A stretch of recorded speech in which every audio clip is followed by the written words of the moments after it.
कोई पीयूष मिश्रा को मैसेज करके बोल दो कि अनदर लॉगिन आईडी से वो लॉगिन करे, शायद लॉगिन नहीं हो रहा। सर नेटवर्क वीक है चारों तरफ।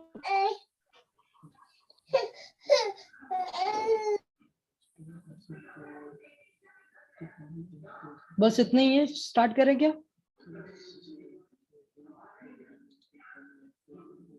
चलो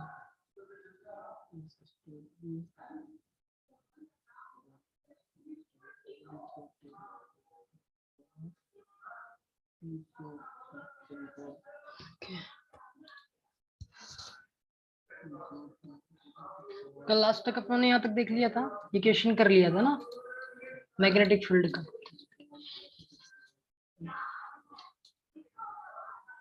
ये वाला क्वेश्चन कर लिया था ना। नेक्स्ट क्वेश्चन में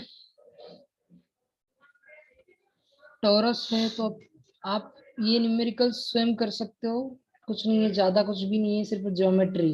ठीक है, तो बाकी का आप कर लेना ये। और तो नेक्स्ट पार्ट पे चलते हैं इसके। Magnetic flux density Maxwell equation की जो लास्ट इक्वेशन बची हुई है, फोर्थ इक्वेशन, डाइवर्जेंस इक्वेशन। ठीक है, तो वो ड्राइव करते हैं, है ना। तो अपनों ने देखा, सबको सुनाई दे रहा है ना? Hello, yes sir. या ओके। तो अभी तक अपनों ने क्या देखा था? ये बार चुंबक होती है, ठीक है, NS से क्या निकलती है? फ्लक्स लाइन, फील्ड लाइंस निकलती है ना, फील्ड लाइंस क्लोज लूप में, है ना, this is close loop. Okay, तो इस प्रकार की फील्ड लाइंस यहाँ से निकलती है बाहर की और यहाँ पे टर्मिनेट होती है। ठीक है, तो अभी मैं, एक तो ये है सोर्स आपका, दूसरा मूविंग पार्टिकल जो इलेक्ट्रॉन है, ये इलेक्ट्रॉन जो है अगर वेलोसिटी, कांस्टेंट वेलोसिटी v से अगर मूव करता है तो क्या जनरेट करता है? मैग्नेटिक फील्ड जनरेट करता है। ठीक है, मैग्नेटिक फील्ड जनरेट करता है। This is your so called H भी बोल सकते हो और B भी बोल सकते हो ना।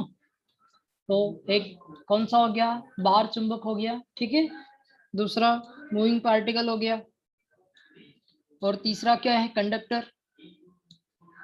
डिफरेंट काइंड ऑफ कंडक्टर अपने देखे, एक लाइन कंडक्टर, दूसरा कौन सा है? Surface conductor. ठीक है, और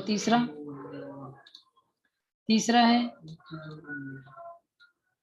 इसकी मोटाई कुछ थिकनेस रहती है, वो कंडक्टर। ठीक है ना, तीन कंडक्टर, तीन प्रकार के कंडक्टर जो है वो मैग्नेटिक फील्ड जनरेट करते हैं। This is your so called magnetic field generate करते हैं ना। तो अभी तक अपनों ने मैग्नेटिक फील्ड के सारे सोर्स देख लिए हैं, और भी हो सकते हैं, पर अपने जो कोर्स में है वो मैंने डिस्कस कर लिया आपके साथ। ठीक है, अब अपनों को जो करना है, लास्ट मैक्सवेल इक्वेशन ड्राइव करनी है। तो अपने पास मैग्नेटिक फ्लक्स है, this is your so called fields lines जो है, ये मैग्नेटिक फील्ड लाइन है ना, मैग्नेटिक फील्ड लाइन, और आप इसको डिनोट कर सकते हो बाय यूजिंग बी। तो बी क्या होगा? Magnetic flux density. तो this is magnetic flux density, जिसको अपन ऐसे भी लिख सकते हैं कंस्टिट्यूट रिलेशन से। ठीक है, जैसे इलेक्ट्रिक फ्लक्स देखा था अपनों ने, इलेक्ट्रिक फ्लक्स ऐसा रहता है। ठीक है, और इलेक्ट्रिक फ्लक्स को रिप्रेजेंट कर सकते हैं डी से, और डी बराबर क्या होता था? एप्सिलॉन ई। ठीक है ना, एप्सिलॉन ई। तो ये दोनों फॉर्मूला आपको पता होना चाहिए, ये मैग्नेटिक फील्ड के लिए है और ये इलेक्ट्रिक फील्ड के लिए। तो यहाँ पे अपनों ने एक और रिलेशन और देखा था कि total flux psi is equal to होता है, क्या होता है? Integration, surface integral, close surface integral. ठीक है, यहाँ पे कोई सरफेस है इस प्रकार की, तो क्लोज सरफेस अपनों ने ली है, वॉल्यूम है जिसका समथिंग कुछ वॉल्यूम है, और यहाँ से अपनों ने प्लस क्यू चार्ज रखा था। ठीक है, तो उससे कुछ ना कुछ इलेक्ट्रिक फ्लक्स बाहर निकलता है, तो कैसे दिया जाता है, साई से दिया जाता है। तो total flux through out the surface कितना होता है, D dot D S, D dot differential surface. तो ये टोटल फ्लक्स होता है ना। सिमिलरली अपन डिफाइन कर सकते हैं मैग्नेटिक फील्ड के लिए, मैग्नेटिक फ्लक्स क्या कैसे डिफाइन करेंगे। ठीक है, तो मैग्नेटिक फ्लक्स कैसे डिफाइन करेंगे, ऐसे ही जैसे अपनों ने किया था। तो ये मैग्नेटिक फ्लक्स के लिए क्या करेंगे अपन, ये आपकी मैग्नेटिक फील्ड लाइंस है। ठीक है, जो क्लोज लूप बनाती है, this is your close loop. ये बहुत सारी लाइंस है इस प्रकार की मैग्नेटिक फील्ड लाइंस। ठीक है, कोई भी सोर्स के कारण जनरेट हो सकती है। तो ये मैग्नेटिक फील्ड का डायरेक्शन मैंने दे दिया है यहाँ पे, जो कि साइड डायरेक्शन में वेरी कर रही है। ओके सर अभी आपने वो डाउट वाला क्वेश्चन नहीं करवाया ना? हाँ, आशीष शुक्ला भी मैं करवा दूंगा उसको ना। ठीक है सर। या ओके, उसको अपन एंड में देखते हैं, पहले एक डिस्कस कर लेते हैं। टाइम परमिट किया तो अपन उसको उस क्वेश्चन को कर लेंगे। हाँ, तो जल्दी कर लेंगे ना। तो यहाँ पे जो मैग्नेटिक फील्ड है उसको डिनोट कैसे कर सकते हैं, बी से भी डिनोट कर सकते हैं, एच से भी डिनोट कर सकते हैं। ठीक है, बी और एच क्या है, magnetic field, magnetic field density B, और फ्लक्स डेंसिटी, और एच क्या है, इंटेंसिटी। ठीक है, मैग्नेटिक फील्ड इंटेंसिटी। तो यहाँ पे अपन क्या करते हैं, एक सरफेस लाते हैं, सरफेस ली मैंने ऐसी और यहाँ पे रख दी इस सरफेस पे। ठीक है, तो ये जो सरफेस है इसकी कुछ लेंथ होगी, ठीक है, और हाइट होगी। तो यहाँ पे ये एरिया इसका कितना दे दिया मैंने, एस एरिया दे दिया, कितना एरिया दे दिया, एस। ठीक है, तो ये जो एस एरिया है, इस एस एरिया के थ्रू जितना जो फ्लक्स गुजरेगा उसे कैसे डिनोट करते हैं, साई से डिनोट करते हैं। This is your so called magnetic flux, M, psi M. तो साई एम का जो फॉर्मूला बनता है, देखो सिमिलर एनालॉजी है इसकी जैसी, तो अपन पहले फॉर्मूला देख लेते हैं। तो साई कितना होगा, surface area multiplication with B और स्लेश, और कैसे लिख सकते हैं, ये टोटल फ्लक्स मैंने लिख दिया है विदाउट इंटीग्रल, और इंटीग्रेशन के साथ अगर आप उसको इंटीग्रेट करना चाहते हो तो कैसे लिखेंगे, total flux I enclose surface S B dot D S, B dot D S. Okay, तो this is your so called magnetic flux, total magnetic flux, this is called magnetic flux, और this is your electric flux. ठीक है, तो इसको मैं इसी भी represent कर सकता हूँ, तो ये इलेक्ट्रिक फ्लक्स है ना। तो ये देखो सिमिलर है, यहाँ पे डेंसिटी रहती है, यहाँ पे इलेक्ट्रिक फ्लक्स डेंसिटी रहती है, यहाँ मैग्नेटिक फ्लक्स डेंसिटी रहती है, डीएस, बाकी पूरा फॉर्मूला सेम, पूरा ये इनक्लोज सरफेस है, तो यहाँ पे भी अपनों को इनक्लोज सरफेस ही लेनी है। ठीक है, तो ये इनक्लोज सरफेस लेने के लिए मैंने इसको थोड़ा सा एक्सटेंड कर दिया, एक क्यूब बना दिया, दिख रहा है ना सबको, this is your cube, because you want enclose surface. या दिख रहा है ना सबको, समझ में आ रहा है? हाँ सर। या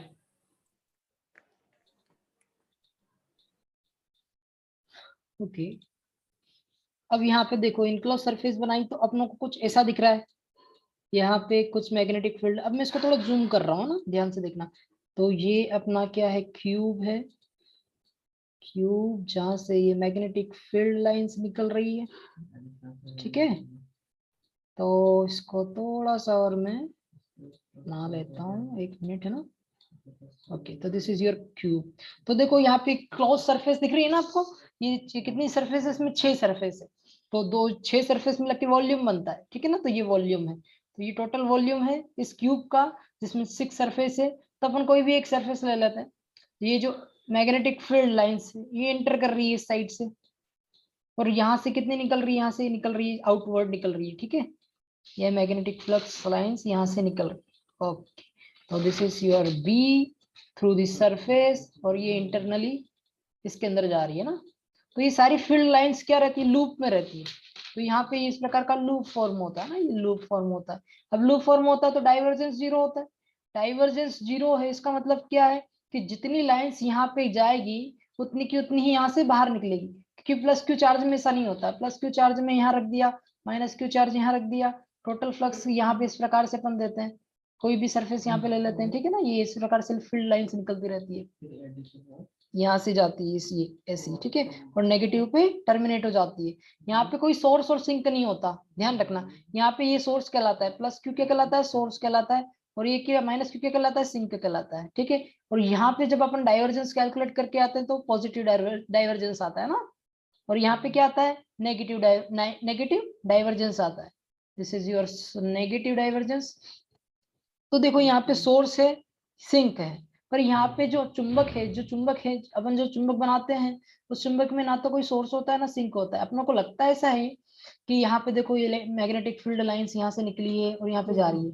इतना लेट कौन आ रहा है, सो रहा हूँ क्या बात है, इतना लेट क्यों आ रहा है। ओके, एन यहाँ से निकलती है मैग्नेटिक फील्ड लाइन और टर्मिनेट होती है इस पे, लेकिन वो टर्मिनेट नहीं होती है इस पे, वो इनसाइड जाती है। इनसाइड कहाँ जाती है, चुंबक के अंदर जाती है और एक प्रकार की लूप फॉर्म करती है। ये लूप दिख गया ना आपको, तो ये लूप जो फॉर्म हुई है, ये लूप क्या बताती है कि ना तो कोई सोर्स है और ना कोई सिंक है। तो सोर्स और सिंक इस केस में एग्जिस्ट ही नहीं करते। तो सोर्स सिंक एग्जिस्ट नहीं करेगा तो जितना फ्लक्स आप किसी भी सरफेस के यहाँ पे रखोगे, जितना फ्लक्स इंटर करेगा उतना ही आउट निकल जाएगा। तो यहाँ पे अगर इंटरफ्लक्स को मैं कैसे रिप्रेजेंट करता हूँ, प्लस साई से, और आउटवर्ड फ्लक्स, क्योंकि दोनों फ्लक्स बराबर होने चाहिए, और आउटवर्ड फ्लक्स को नेगेटिव साइन से रिप्रेजेंट करता हूँ, ठीक है। तो ये दोनों फ्लक्स क्या होने चाहिए, इक्वल होने चाहिए, ठीक है। तब देखो इस सरफेस जो जितनी दोनों सरफेस से टोटल फ्लक्स जितना निकल रहा है यहाँ से, उसे किस प्रकार से अपन लिख सकते हैं, लेट्स सी। ओके, तो यहाँ पे अपनों को जो लिखना है वो क्या लिखना है, टोटल फ्लक्स। तो अपन जानते हैं फॉर्मूला क्या है, psi is equal to B dot ds। तो अपनों को क्या कैलकुलेट करना है, टोटल फ्लक्स कैलकुलेट करना है। Total flux through this surface, through this volume कितना होगा, इंटरफ्लक्स कितना है, साई प्लस, और आउटवर्ड फ्लक्स कितना है, साई माइनस, ठीक है। माइनस साइन क्यों लगाया, कोई बताएगा मुझे, anyone, is equal to, yes बाहर आ रहा है, क्योंकि आपको एक साइन इंटर का रखना है, दूसरा माइनस का रखना है। तभी तो आप पता करोगे ना कि ये दोनों फ्लक्स, अगर दोनों ही पॉजिटिव रख दिया इसका मतलब क्या है, टोटल फ्लक्स से एक ही सरफेस में जा रहा है ना, एक ही सरफेस में जा रहा है। तो एक सरफेस का अपनों को लेना नहीं है, दो सरफेस का लेना है। तो एक में एंटर किया इसलिए पॉजिटिव साइन, दूसरे से बाहर निकल रहा है, ठीक है, ये दूसरी सरफेस से बाहर निकल रहा है, इसलिए अपन क्या ले रहे हैं, नेगेटिव साइन ले रहे हैं। तो ये नेगेटिव साइन ये डिनोट करता है। ओके, तो ये ध्यान रखना है आपको ना कि नेगेटिव साइन का मतलब क्या है यहाँ पे। नाउ अब देखो अपनों ने बताया क्या कि टोटल फ्लक्स प्लस और माइनस दोनों इक्वल है, तो यहाँ पे बी डॉट डी एस हो जाएगा, बी डॉट डी एस इसे लिखा। अब ये दोनों ही बराबर है तो क्या हो जाएगा, कैंसिल आउट हो जाएगा। जिससे कैंसिल आउट हो गया तो टोटल फ्लक्स कितना हो गया, जीरो हो गया। नाउ जीरो, तो zero equal to B dot D S, B dot D S, okay. तो your so B dot D S, उसके बाद क्या, बी डॉट डी एस अपनों ने जीरो कैलकुलेट कर लिया। अब B dot D S zero calculate करने के बाद क्या, integration of B dot D S, sorry चलिए इसमें पता नहीं क्या दिक्कत आ जाती है कभी, अरे चलो, B dot D S is equal to zero. Okay, अपन अपनों को पता है डाइवर्जेंस थ्योरम क्या होती है, बताओ कोई डाइवर्जेंस थ्योरम क्या होगी, किसी को पता है, सर डेल डॉट या del dot S, del dot A common के लिए लिख रहे हैं ना, del dot A equal to something integration of B dot integration of A B dot dot D S upon volume del V, और limit tending to limit del tending to zero. Okay, तो ये formula अपने को पता है from vector calculus, या इससे क्या निकाल सकते हैं अपन, डाइवर्जेंस, इधर इसका मल्टीप्लाई करेंगे तो क्या हो जाएगा, ये ट्रिपल इंटीग्रेशन हो जाएगा, क्योंकि वॉल्यूम का मल्टीप्लाई करेंगे तो लिमिट जैसे रखेंगे तो ये स्मॉल डी हो जाएगा, डिफरेंशियल वॉल्यूम हो जाएगा ना। तो differential volume del dot A dot DV is equal to surface integral, क्योंकि यहाँ पे डिफरेंशियल सरफेस है इसलिए यहाँ पे क्लोज सरफेस यूज करेंगे। ओके, तो A dot D S, now A dot D S और ये देखो B dot D S, both are same. बस यहाँ पे कुछ नहीं करना है, यहाँ पे ए कोई फील्ड है, अब वो फील्ड क्या बन गई, मैग्नेटिक फील्ड, फ्लक्स डेंसिटी बन गई। तो ए बराबर बी रखते ही क्या हो जाएगा, यहाँ पे सब चेंज हो जाएगा। चेंज होते ही तो अपन क्या लिख देंगे, यहाँ पे इसको हटा दिया मैंने, ए को यहाँ से, ए को हटा के क्या लिख दूंगा, बी लिख दूंगा। ओके, तो this is your divergence of B is equal to B dot D S, और B dot D S how much, 0, तो यहाँ पे लिख देंगे अपन 0। Okay, this is your 0। तो अब देखो इससे क्या कंक्लूजन निकलता है, कोई बताएगा मुझे क्या कंक्लूजन निकला इससे, कि del dot B is how much, 0। देखो ये देखो डेल डॉट बी है ना, del dot B equal to 0, क्योंकि देखो ये तो पूरा 0 है ही सही, पर अपन बी को, मैग्नेटिक फील्ड को तो 0 नहीं कर सकते है ना। बोलो, क्या मैग्नेटिक फील्ड को 0 कर सकते हैं क्या यहाँ पे? अगर किसी का इंटीग्रेशन, सरफेस इंटीग्रल अगर 0 है, B dot D S is equal to 0 है, तो क्या उसका अपन बी 0 कर सकते हैं क्या? कोई बताएगा मुझे, क्या यहाँ बी 0 है? नहीं है। क्यों नहीं है बी 0? देखो ना, अपनों ने अभी मैग्नेटिक फील्ड ड्राइव किए, क्योंकि फ्लक्स लाइंस के बिना अपनों ने यहाँ पे टोटल फ्लक्स कैलकुलेट किया through this surface, first surface then second surface. ठीक है, तो सेकंड सरफेस से इन और आउट दोनों क्या हुआ, सेम हुआ। दैट्स व्हाई मैग्नेटिक फील्ड तो है, लेकिन उसका डाइवर्जेंस क्या है, 0 है। डाइवर्जेंस क्या है, 0, क्योंकि अपने को पता है पैरेलल लाइंस का डाइवर्जेंस कितना होता है, जल्दी बताओ। Always 0। That's why del dot B equal to 0 होता है। इसे क्या बोलते हैं, क्या बोलते हैं इसको, सोलोनोइडल, क्या बोलते हैं, solenoidal field, solenoidal field. Okay, this is solenoidal field. Okay, तो ये आपको याद रखना है। तो ये डाइवर्जेंस लेस भी बोल सकते हैं और सोलोनोइड भी बोल सकते हैं, है ना। ये अपनों ने वेक्टर कैलकुलस में भी देखा था, क्योंकि वहां पे वेक्टर कैलकुलस में ए वेक्टर था, अब ए की जगह अपनों ने पुट क्या कर दिया, बी कर दिया है। तो अपनों ने ये, इसे बोलते हैं मैक्सवेल फोर्थ इक्वेशन। ठीक है, तो फोर्थ इक्वेशन अपनों ने यहाँ पे क्या कर लिया, ड्राइव कर लिया। तो ये मैग्नेटोस्टैटिक के लिए, कौन सी, स्टैटिक फील्ड के लिए। देखो अपनों ने यहाँ जो मैग्नेटिक फील्ड जो ली है, ये मैग्नेटिक फील्ड क्या है, चुंबक के थ्रू आ रही है ना। अपनों ने कोई कंडक्टर लिया है, उसमें करंट, डीसी करंट फ्लो करवाया है, जिसके कारण मैग्नेटिक फील्ड यहाँ पे जनरेट हुई है ना। तो डीसी फील्ड, यहाँ डीसी करंट के कारण, या कांस्टेंट वेलोसिटी के कारण, ठीक है, और या बार चुंबक के कारण, बार चुंबक के कारण जो मैग्नेटिक फील्ड जनरेट हुई, इसको स्टैटिक मैग्नेटिक फील्ड बोलते हैं।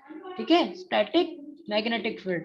जिस स्टैटिक मैग्नेटिक फील्ड के कारण जो कंक्लूजन अपनों को del dot B equal to 0 मिला है, उसे क्या बोलेंगे, Maxwell fourth equation for magnetostatic. Magnetostatic, यहाँ पे टाइम में वेरिएशन कितना है, 0 है।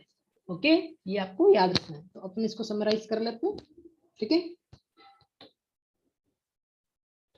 यस, ठीक है।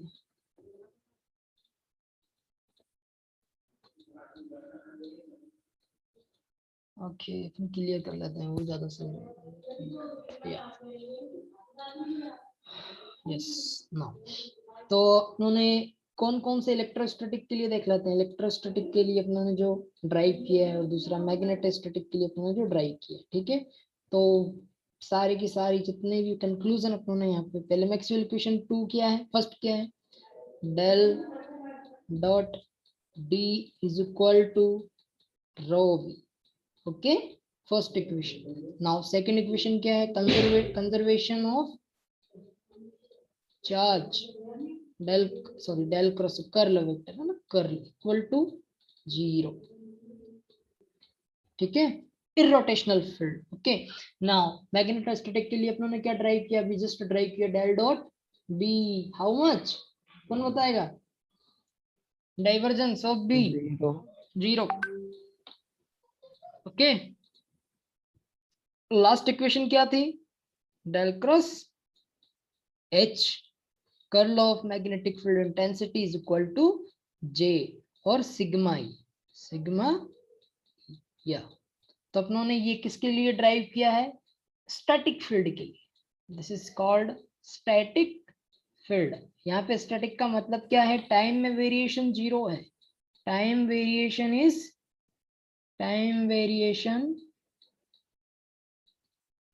जीरो है। और ऐसा भी बोल सकते हैं कि फ्रीक्वेंसी कितनी है, zero. you can say frequency is zero. This is important conclusion. तो ये मैक्सवेल इक्वेशंस है। This is your Maxwell equation for static field, electrostatic field और मैग्नेटोस्टैटिक फील्ड, है ना। तो ये आपको याद रखना है एनी हाउ। और इनके जो इंटीग्रल फॉर्म में कैसे लिखोगे आप इसको, इंटीग्रल फॉर्म में कैसे लिखोगे, देखो इंटीग्रल फॉर्म में लिखने के लिए आपको पता होना चाहिए कि ये रिलेशन कैसे आया।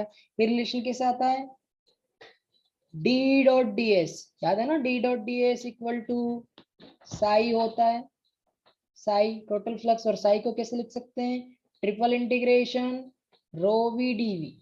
This is your so called Maxwell integral equation. Okay, this is first Maxwell integral equation. Now second one क्या होगी, डेल क्रॉस ई कैसे आता है, E dot D L, E dot D L is equal to how much, zero. तो this is your line integral, और यहाँ पे भी क्लोज है ना, ये क्लोज बना देना। तो this is your second integral equation for electrostatic, Maxwell second integral equation. This is point form, known as a point form. आपको सबको नाम याद रखना है, इसको किसको क्या बोलते हैं। दिस इज पॉइंट फॉर्म और डिफरेंशियल फॉर्म। पॉइंट फॉर्म बोलते हैं, फॉर्म है ना, पॉइंट फॉर्म। और इसे क्या बोलेंगे, integral form of Maxwell equation, integral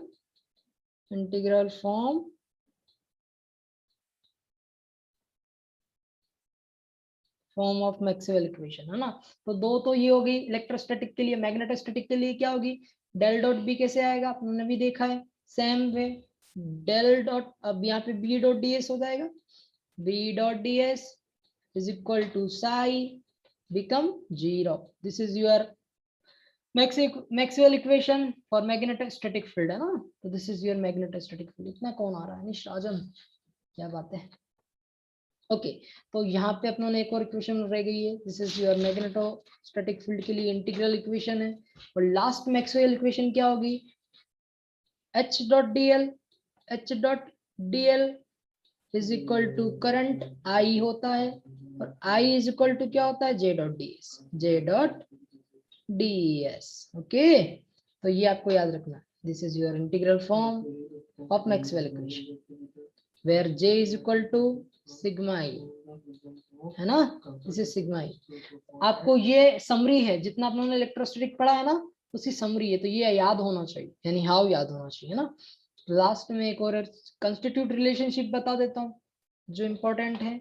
एक तो कंस्टिट्यूट रिलेशनशिप में क्या है, डी किसके बराबर होता है, एप्सिलॉन ई के बराबर होता है।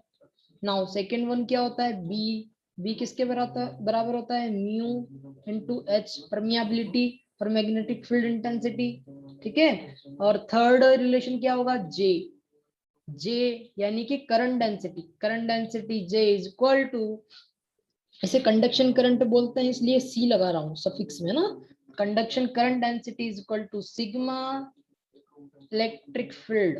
ओके, तो ये रिलेशन आपको याद होना चाहिए, तीनों रिलेशन बहुत इंपॉर्टेंट है एक्चुअली। ये this is a basic building block for material, मतलब जैसे मटेरियल को डिफाइन करते हैं ना, तो ये क्या है, basic building block for to define any material और मीडिया।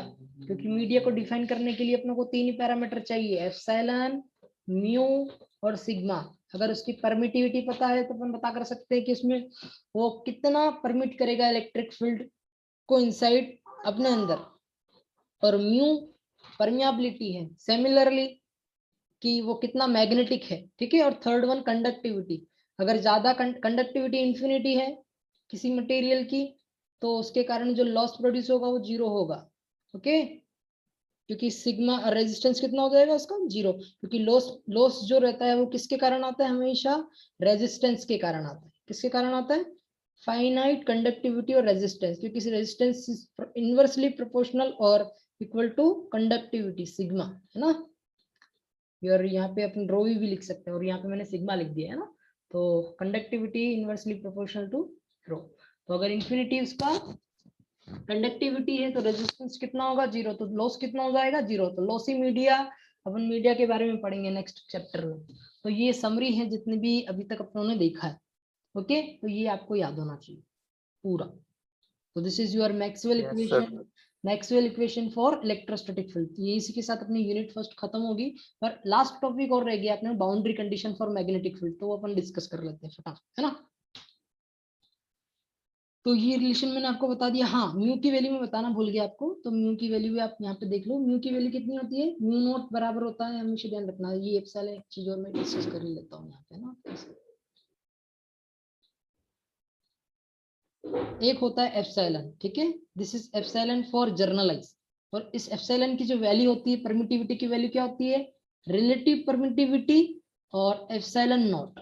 ओके, एप्सिलॉन नॉट, ये आपको याद रखना है। सिमिलरली म्यू जो रहता है, म्यू किसके बराबर रहता है, म्यू आर रिलेटिव परमिएबिलिटी और म्यू नॉट एब्सोल्यूट परमिटिविटी। ये भी म्यू नॉट को और एप्सिलॉन नॉट को क्या बोलते हैं, एप्सिलॉन नॉट को बोलते हैं एब्सोल्यूट परमिटिविटी ऑफ मीडियम यानी फ्री स्पेस। हमेशा ध्यान रखना, ये हमेशा फ्री स्पेस को रिप्रेजेंट करेगा। किसको रिप्रेजेंट करेगा, फ्री स्पेस और वैक्यूम, फ्री स्पेस और वैक्यूम, है ना।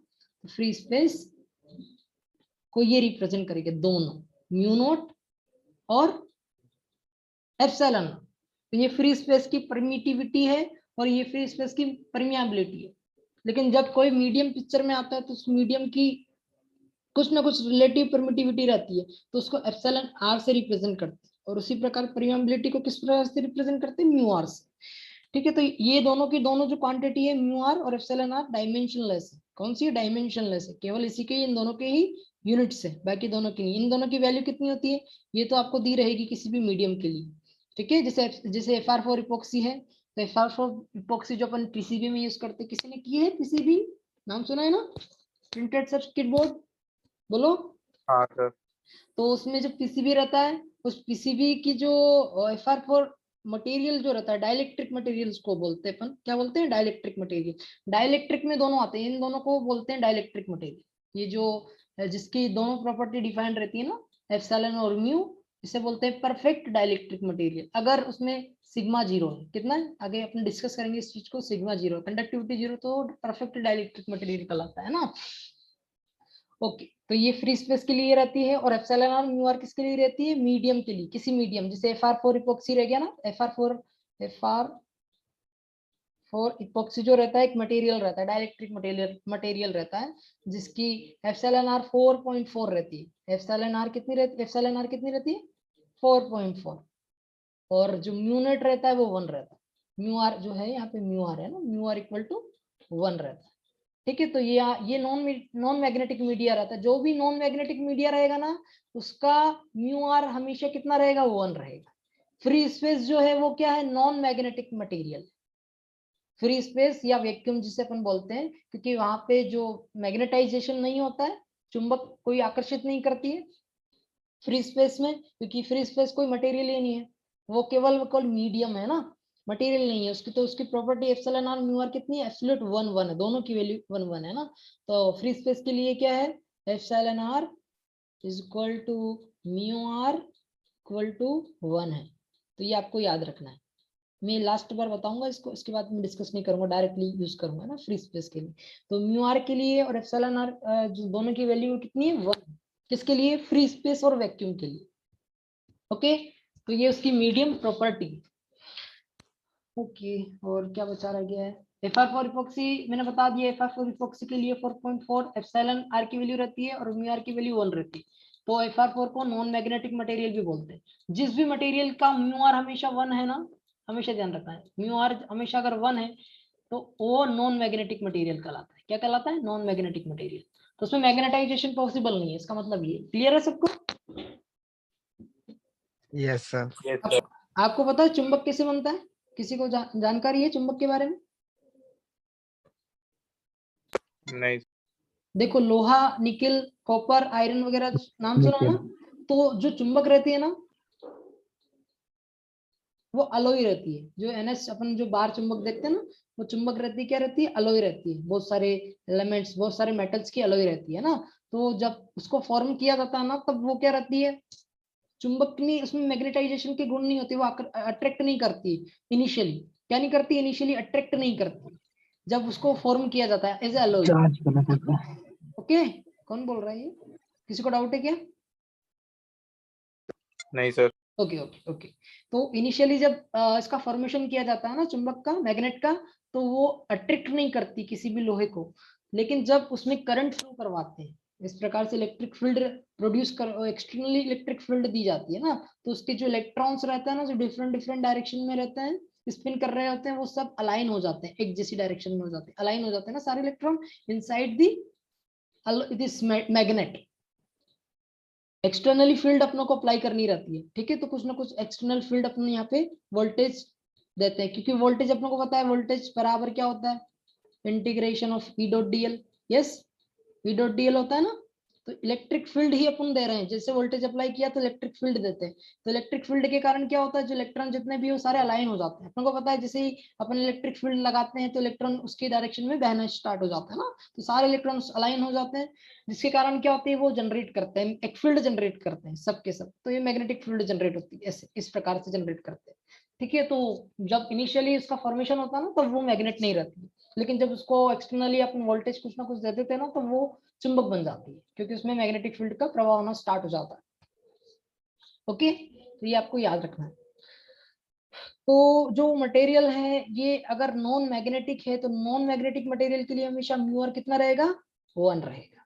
और मैग्नेटिक मटेरियल है, मैग्नेटिक मटेरियल का मतलब क्या हो गया, जैसे अपनों ने ट्रांसफार्मर देखा है ना, ट्रांसफार्मर हाँ sir. Step up step down use करते हैं, तो उसमें जो कोर यूज करते हैं, पता है ना सबको, कोर यूज करते हैं, एक कोर रहती है जिसको वो सारी इस प्रकार से रहती है, उसके ऊपर तार लपेट देते हैं ना, इस प्रकार से वाइंडिंग करते हैं, एक और रहती है प्राइमरी वाइंडिंग रहती है, दूसरी सेकेंडरी वाइंडिंग रहती है, ठीक है ना।